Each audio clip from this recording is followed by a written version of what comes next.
Assalamualaikum warahmatullahi wabarakatuh.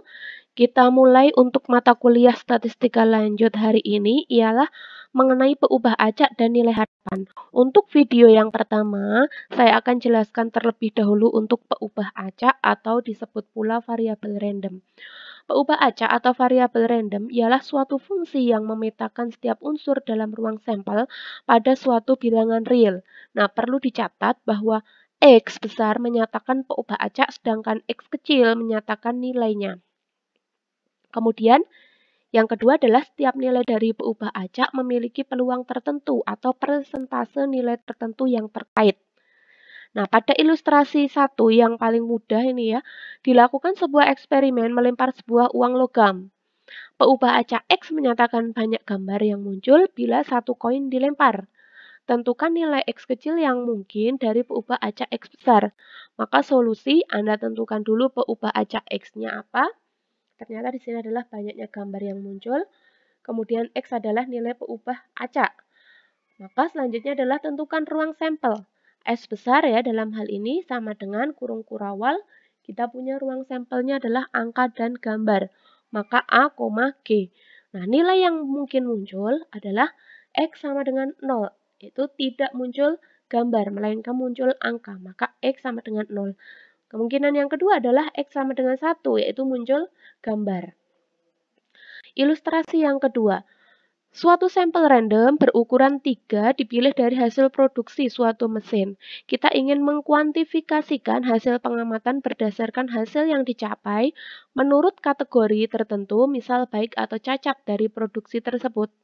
Bila B menyatakan baik dan C menyatakan cacat, peubah X besar menyatakan banyaknya cacat yang terjadi, maka tentukan nilai X yang mungkin dari peubah acak X besar.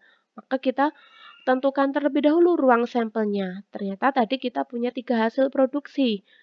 Nah, B baik, C cacat. Maka kemungkinannya di sini untuk ruang sampelnya ialah B, B, B, B, B, C, B, C, B, B, C, C, C, B, B, C, B, C, C, C, B, dan C, C, C.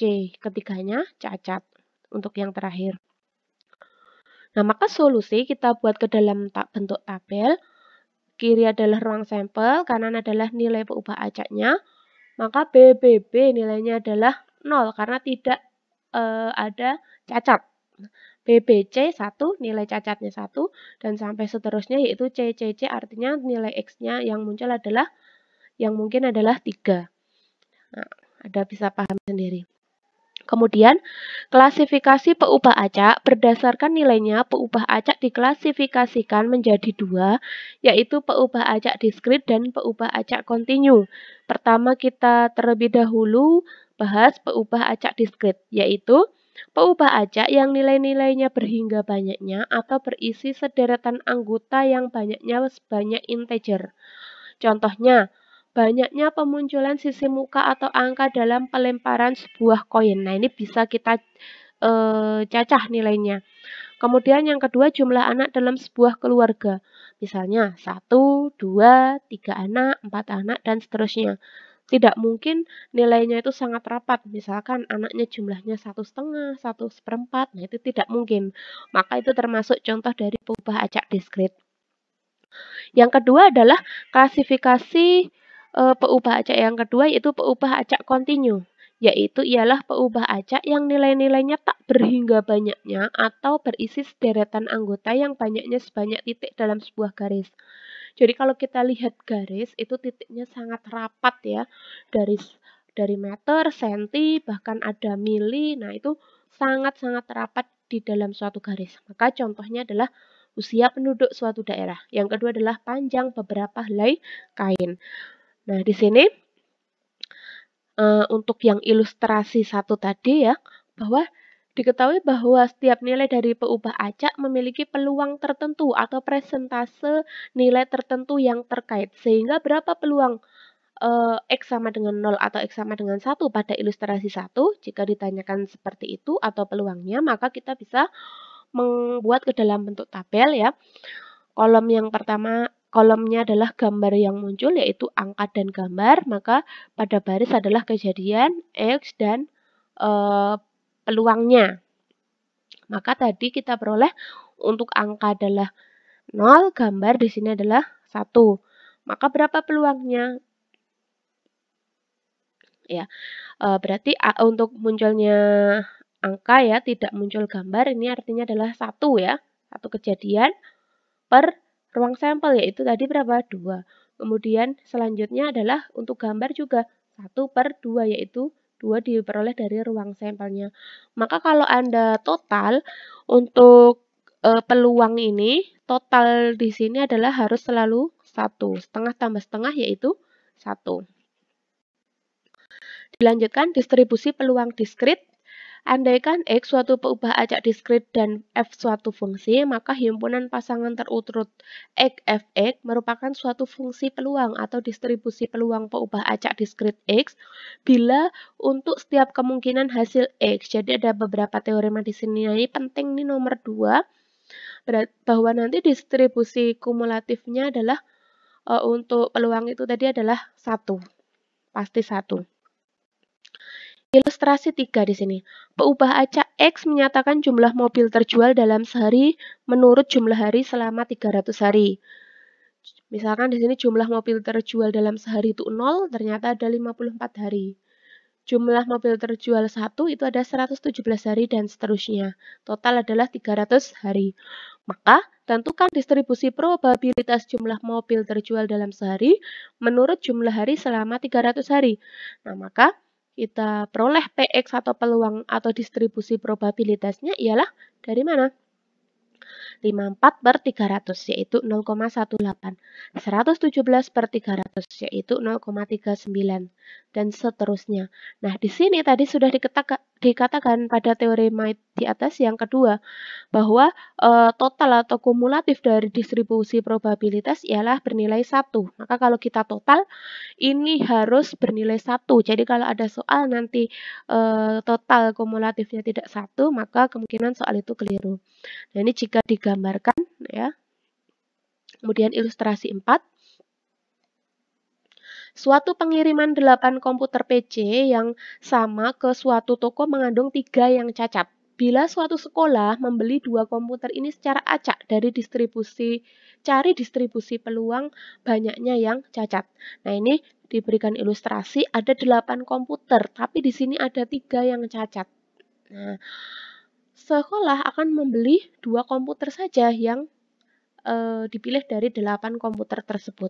Nah, maka Anda nanti diminta untuk mencari distribusi peluang banyaknya yang cacat. Ya, yang diminta adalah banyaknya yang cacat. Nah, maka dari sini Anda tentukan dulu X atau peubah acak diskritnya, yaitu menyatakan banyaknya komputer yang cacat yang dibeli oleh sekolah tersebut. Nah, nilai yang mungkin yaitu adalah karena sekolah hanya membeli 2 komputer, maka nilai yang mungkin adalah 0. 0 itu adalah tidak ada yang cacat sama sekali. Kemungkinan yang kedua adalah 1. Artinya adalah 1 yang cacat, 2. Artinya adalah kemungkinan 2 yang cacat. Selanjutnya Anda tentukan titik sampel dalam ruang sampelnya. Maka Anda punya 8 dari 2 atau 8 kombinasi 2. Ini Anda ubah nanti ke dalam bentuk kombinasi. Jadi Anda perlu mengingat materi kombinasi pada kalkulus ya, pernah diberikan. Dan di SMA tentu saja sudah diberikan. Ini adalah ruang sampelnya. 8 komputer ya. Totalnya kemudian dipilihlah 2 komputer oleh sekolah. Solusi yang selanjutnya adalah Anda tentukan banyaknya cara memilih X banyak komputer yang cacat dari 3 komputer yang cacat. Maka Anda punya 3 kombinasi X. X ini nanti Anda jabarkan untuk X nilai 0, nilai 1, dan nilai 2. Kemudian sedangkan banyaknya cara memilih 2 min X atau banyaknya komputer yang tidak cacat dari 5 komputer yang tidak cacat adalah 5 kombinasi 2 min X. Nah, solusinya sudah dijelaskan di sini, maka untuk distribusi peluang atau Fx-nya nanti Anda jabarkan dari 3 kombinasi X dikalikan 5 kombinasi 2 min X dibagi dengan ruang sampelnya, yaitu 8 kombinasi 2 untuk nilai yang mungkin yaitu 0, 1, dan 2. Maka di sini Anda jabarkan. Contoh yang pertama adalah F0, yaitu sama dengan PX sama dengan 0. Maka nilai X Anda gantikan, nilai X ini Anda gantikan dengan 0. 3, kombinasi 0. 5 kombinasi 2 min 0, yaitu 5 kombinasi 2 per 8 kombinasi 2. Kalau Anda hitung, maka diperoleh 10 per 28. Selanjutnya, untuk nilai yang mungkin 1, maka PX sama dengan 1. X digantikan dengan 1. 3 kombinasi 1, 5 kombinasi 2 min 1, yaitu 5 kombinasi 1 per ruang sampel, 8 kombinasi 2. Maka nanti diperoleh 15 per 28, dan seterusnya. Untuk F2 Anda jabarkan sendiri. Nah, pada PDF, di sini saya jabarkan contoh untuk yang F0. Perhitungan kombinasinya seperti itu. Ya. Nanti untuk F1 dan F2 silahkan Anda jabarkan sendiri dalam catatan masing-masing.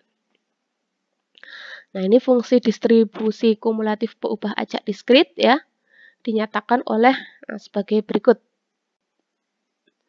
Kemudian ya, ilustrasi ini 5 ini contoh untuk fungsi distribusi kumulatif peubah acak diskrit ya, ini contohnya. Kemudian nah, ini solusi untuk gambarnya. Kemudian ilustrasi 6 ya, pada contoh pengambilan komputer tadi oleh sekolah ya. Di sini diminta untuk tentukan distribusi kumulatif dari peubah acak X. Nah, dari perhitungan tadi ya ini ya, maka kita dapatkan di sini. Maka untuk distribusi kumulatif atau Fx, nah ini untuk F0 adalah 10 per 28, F1 adalah 15 per 28, F2 adalah 3 per 28. Ketika Anda cari, maka nilai distribusi kumulatifnya adalah Fx-nya adalah 1. Ini pasti ya, bernilai 1. Nah, ini untuk distribusi peluang kontinu, sama ya, seperti pada diskrit. Nah, yang membedakan adalah tandanya. Pada diskrit kita gunakan sigma, pada kontinu kita gunakan integral. Dan perlu dipahami pada teorema yang kedua ini, untuk frekuensi kumulatifnya adalah bernilai 1. Pada distribusi peluang kontinu ini nilainya adalah kumulatifnya adalah harus 1, sama seperti diskrit sebelumnya. Ilustrasi 7 untuk contoh peubah acak kontinu. Misalkan suatu peubah acak X mempunyai fungsi padat peluang berikut. Dihitunglah P untuk X lebih dari 0 dan X kurang dari atau sama dengan 1. Nah, maka Anda cari dengan menggunakan teorema sebelumnya untuk peubah acak kontinu. Nah, maka peluangnya atau di sini dituliskan P dalam kurung X lebih dari 0 dan X kurang dari atau sama dengan 1 sama dengan integral dari, nah fungsinya apa tadi yang kita punya? Oh, fungsinya adalah X kuadrat per 3. Maka kita punya X kuadrat per 3. Karena 0 dan sampai 1 ini adalah terletak pada batas ini. Nah, maka kita pakai fungsi X kuadrat per 3. Maka Anda integralkan, nah, sesuai rumus integral ya, Anda jabarkan sendiri, maka 1 per N plus 1 kalikan X pangkat N plus 1 ya, nanti diingat kembali untuk rumus integral, maka didapatkan di sini sepertiga integral X kuadrat dx itu adalah sepertiga dikalikan seper 2 plus 1 kali X pangkat 2 plus 1. Kalau diturunkan menjadi, dituliskan di sini menjadi X pangkat 3 per 9. Maka dicari untuk batasnya 0 sampai 1. Jadi 1 pangkat 3 per 9 dikurangi 0 pangkat 3 per 9. Maka 1 per 9 dikurangi 0 sama dengan 1 per 9. Nah, jika nanti ditanyakan distribusi kumulatif pada peubah acak kontinu juga sama seperti pada diskrit. Distribusi kumulatifnya harus totalnya bernilai 1.